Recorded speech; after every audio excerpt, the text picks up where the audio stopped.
If you have been enjoying the light show these past few weeks, I have bad news for you. I hear that this will be fixed sometime next week. At least we're going to give it a try. So you might have one more Sunday of the light show, so you may not want to miss next week, just in case. Anyway, we are reading in Matthew 16. We're starting at the 13th verse.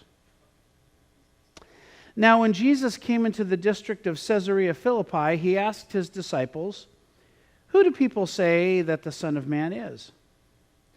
And they said, "Some say John the Baptist, but others Elijah, and still others Jeremiah or one of the prophets." Jesus said to them, "But who do you say that I am?" Simon Peter answered, "You are the Messiah, the Son of the living God." And Jesus answered him, "Blessed are you, Simon, son of Jonah, for flesh and blood has not revealed this to you, but my Father in heaven. And I tell you, you are Peter, and on this rock I will build my church, and the gates of Hades will not prevail against it. I will give you the keys of the kingdom of heaven, and whatever you bind on earth will be bound in heaven, and whatever you loose on earth will be loosed in heaven." And then he sternly ordered the disciples not to tell anyone that he was the Messiah. So one of the things I've always found helpful when reading the Bible is to listen for what is being said that might not appear in black and white. We do this all the time. In fact, we have an expression that kind of explains this technique. It's called reading between the lines. Whatever you call it, it's important to read this way, especially the Bible, because it's the way people write. It's the way people have always written. The ancients wrote this way. We write this way. It's just a human way to write. Here's what I mean. I'll give you an example of everything that you will understand that folks might not in 100 years from now or 100 years ago. So, imagine you're waiting for someone to meet you at a restaurant, and you get this text. "Hey, got a flat on 168, changing tire at Arco on Ashland, see you in 20. Now, if somebody texted that to you, you'd know exactly what was going on. And you'd know it because you and the author share a common social vocabulary, a common cultural vocabulary. You both get that highways are numbered, at least here in California. You know what an Arco is, and you know that 20 refers to minutes, not seconds, not weeks. But hide that away for 2,000 years.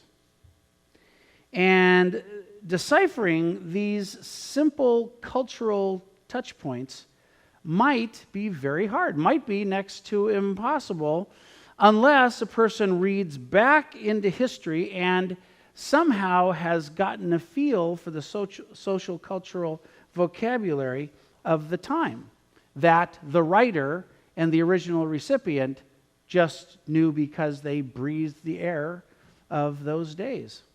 Well, the people who wrote the Bible this way wrote the same way we do. Their words come to us, not always, but a lot of the time, culturally encoded with a lot more information than actually shows up in black and white.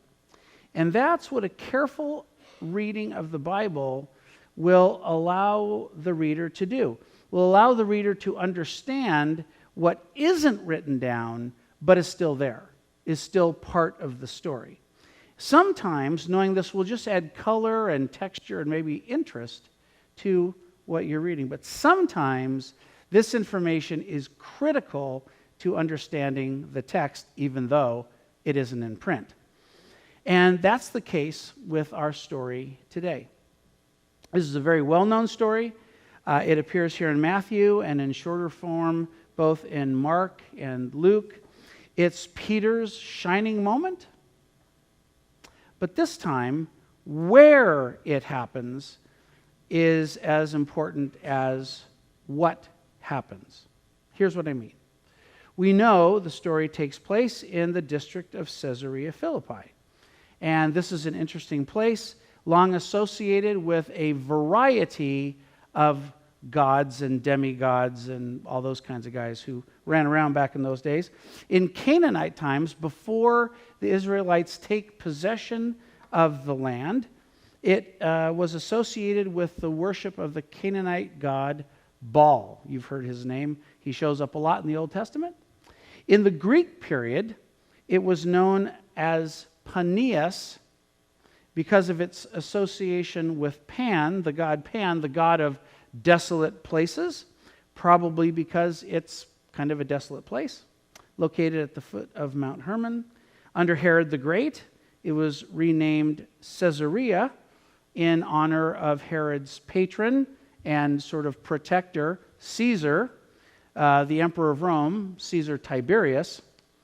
And when this region came under the rule of Herod's son, Philip, he very modestly renamed it Caesarea Philippi, the Caesarea of Philip. If this is all we knew about the setting of this story, I mean, it would be a set of fun facts. But Jesus mentions one more detail about Caesarea Philippi. He tells Peter that the gates of hell will not prevail against his confession of Jesus being the Messiah, the Son of the living God. Now, Jesus' use of the term gates of Hades could be a poetic turn of phrase. But here, in this place, it's much more likely that it refers to something a lot different and really important, because in Caesarea Philippi, there is a grotto out of which a spring flows to this very day that feeds the Jordan River. And because of the ancient belief that caves and grottos and desolate places were entrances to the underworld, here in Caesarea Philippi, the grotto was known as the gates of Hades, the entrance to the underworld, and that is what Jesus calls this place. Why is this important? Well, it's important because it gives an unspoken, but I think revealing context to Jesus' conversation with his disciples. And if this is the setting of the scene in the life of the disciple, we don't know this for sure, but scholarly consensus is that this is exactly where Jesus said those words, then, of course, Jesus' use of the term gates of Hades is no accident. Now, the good news is that the gates of Hades, this grotto, this spring that feeds the Jordan River, exists to this very day, and you can go see it. And I want to show you a couple pictures to give you a feel of what the disciples are seeing when Jesus is speaking these words. So slide one, please. So right back here is a cave, and that was the genesis of the spring. And if you see here, this is a little waterfall, so the water comes out of that cave, meanders down, and to this very day you can watch it flow into the Jordan River. And it's not easy to see here, but if you look right here, you might see a niche carved into the sheer walls of the foot of Mount Hermon, and that is no mistake. Next slide, please. Here's a better look at the niches, and so here's the big niche, but there's one here, and there's one here, and there's one here, and there's a little baby one here, and there's another one here. In fact, the whole escarpment is dotted with all these niches. And inside every niche was a statue to a particular god.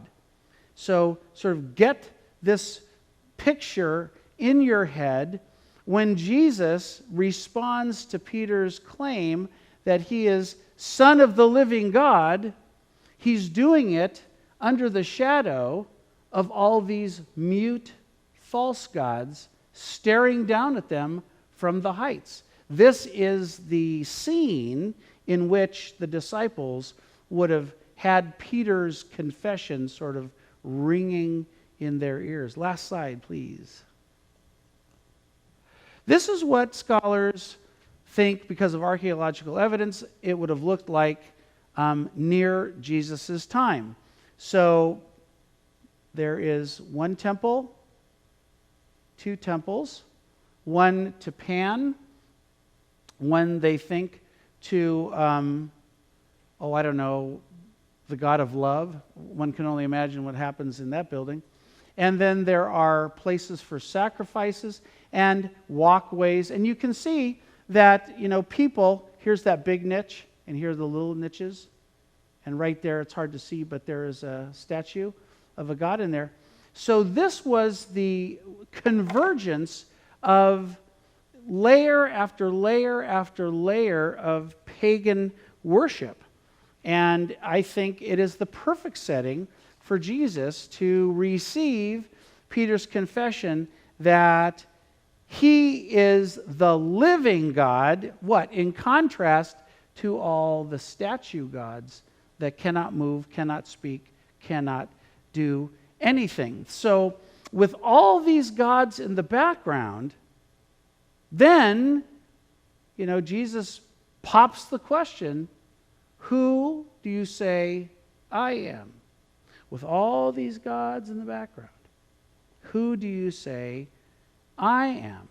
Each god represented different powers, different gifts, different promises, different rites, different rituals, different ways of getting in to the cult of that particular god. There were hundreds of gods that people could choose from.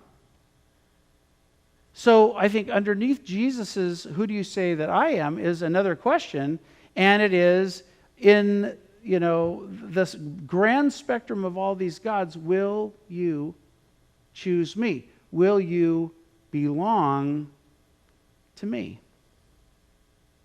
Now, that was a big question for the disciples back in the good old days. And I think that question is as provocative and inviting and present and important today as it was back then. Because we, like the first disciples, have options, right? Yeah, we do. We can worship God, the living God, or we can worship no God, or we can worship other gods. They're still around, we just don't call them gods, right? Because we can worship an idea, we can worship an image of ourselves, sometimes without knowing it. We can worship a lifestyle, lifestyles of the rich and famous. We have a pantheon as real as the ancients. And with that pantheon in the background, Jesus poses the same question. Will you choose me? Will you follow me? Will you belong to me? Now, these are important questions because how we answer will then be manifested in the God we reflect to the world. So if you were a devotee of Pan, you would go out into the forest in the middle of the night and, revel and carouse, and because that's what the god did. If you were a fan of the god Bacchus, the name of the god where we get a bacchanalia, a drunken gala, well, you would get together and tip a couple bottles of first century wine. So the God that you worshiped was the God that you reflected. Right? The God that you worshiped, you would adopt as your own that God's personality, that God's proclivities, that God's way of being in the world. Okay, I think that still is the case. If we choose the Son of the living God, then that is the God we will reflect to the world. Does that make sense? And Jesus wants you to reflect Him alone. Now, I've often said we all carry around our own picture of Jesus. It's the compilation of things we've heard about Jesus growing up, favorite Sunday school stories, what we've read in the Bible, what we've discussed, maybe with our Christian friends, the stuff that we've learned as we've matured in the faith and matured in our years. And whoever that Jesus is, that's the Jesus that you're growing into. That's the Jesus that at your very best you're reflecting, because that's the Jesus you're following. And that's the Jesus you have to offer to the world. And Jesus wants you to be absolutely certain who that Jesus is. He wants us to be absolutely certain who he is. And that's why his question to his first disciples 2,000 years ago is still a perfectly good question. Who do you say Jesus is? Who is Jesus for you? Who is Jesus with you? As Lisa said in her meditation, who is Jesus through you? If you're like most people, you might not have a ready answer to that. Jesus' own disciples weren't 100% sure who he was in his own lifetime. I mean, Peter got it right for like 15 minutes. The story that follows on the heels of this, he messes it all up, but we'll give him credit for getting it right, here. But whether or not we have a ready answer, it is something we should be working on, it seems to me. Because we may be asked by someone who comes to us to show them the way, to give a ready defense, the Bible says, for who you believe Jesus to be. So, what images of Jesus form your picture of him? What's the latest thing you've learned about Jesus? And how is it fitting into what you already believe? Has your picture of Jesus been confirmed over time? Or as you mature in faith, have you had to make adjustments here and there? In what ways have you experienced Jesus in your life? This is one of the best ways to begin to form a picture of him. If you are someone who's had a profound experience of forgiveness, you're the Jesus that you kind of feel would be a forgiving God. If you've been healed of a serious illness, perhaps Jesus for you is primarily a healer. If you've experienced great loneliness, maybe Jesus is for you the one who never abandons. As you follow Jesus, these are the things you might find yourself emulating. So if you've been forgiven, forgiving. If you've been loved, then loving. Jesus is not one picture, right? He's a compilation of pictures. The Bible gives us a wide array of perspectives on Jesus. And we do as human beings, right? Gravitate to the aspects of Jesus that we most resonate with. That's normal. And those are the ones you're most likely to reflect.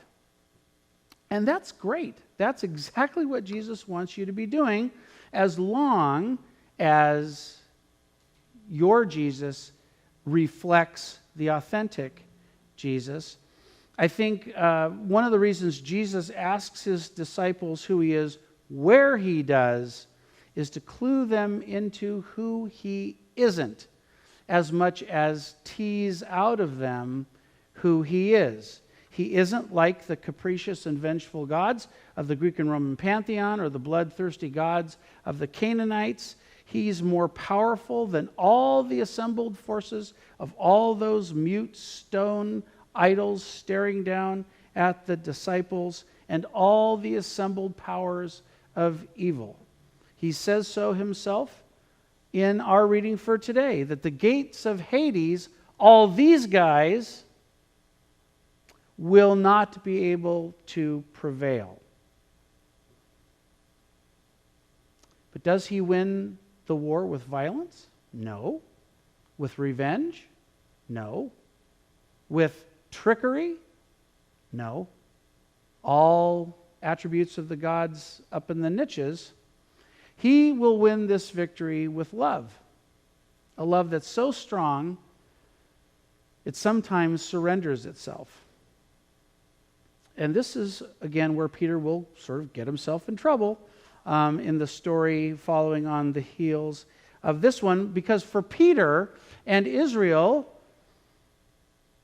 the Messiah will be a conquering hero. Blood will be shed for God's justice to prevail. No, Jesus says, I'm not going to be like the God of your forefathers in that respect either. All our images of Jesus will need adjusting from time to time. We're not perfect, and so how can we have a perfect view of Jesus? We can't. All of our perceptions of Jesus need to grow and to mature. I mean, when we were in Sunday school and right now, my perception of Jesus needs to mature every week, every sermon. That's just the way it is for us. That's part of what we call the journey of faith. And that's why we need to live and be a community and read and hear and sing with our eyes and ears open, our heart open to what God wants to get done in us, so we can be part of what God is up to all around us and reveal the life of God in the lives that we're living for Him. Nothing is so damaging to a well-lived faith than to think we've somehow arrived. Yeah, there's always something more to learn. There's always something more to do, because there's always something more. How many of us have ever spoken to anybody seriously about our faith? How many of us have taken advantage of the opportunities to express our faith when God has opened up a door? Jesus calls us to a life that knows His life and isn't afraid to show it. In what we say, what we do, how we react. You know, the ordinary stuff of life. There are a lot of gods we could worship that point us only to ourselves. Jesus is the only God that points us to our neighbors. So if we choose Jesus, if we follow Jesus, then we will be oriented to the other guy. That's how we live like Him, by living for our neighbors. So, if we're going to take a lesson from this ancient lesson that the first disciples once got, it might be to let God hold sway in your life. Don't hold back. Don't resist. Don't hide out. But stand up straight with your chin up and your chest out. And look Jesus square in the eyes and let Him look square into your heart. And let Him hold sway in how you live. Let God win in your life. God doesn't want to win any battles. He wants to win in your life. He wants to win you. And none of us will ever do this perfectly. But why let that keep you from trying? This is why we worship every week and study the Bible all the time and spend dialogue with other believers as much as we can to keep our pictures of Jesus clear and the story straight. This is why we live the Word and serve others and cheer each other on.